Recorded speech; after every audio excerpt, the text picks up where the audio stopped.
अस्सलामुअलैकुम।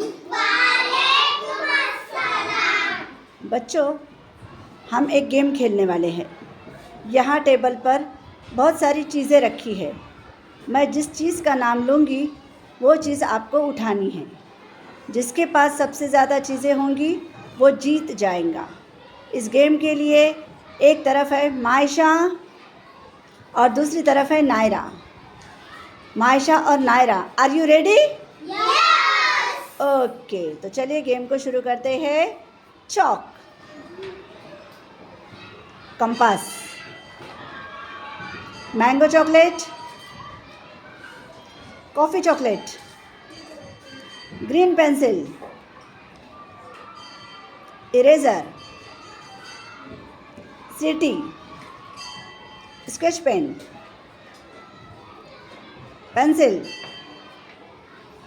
Pen, pencil, red pen.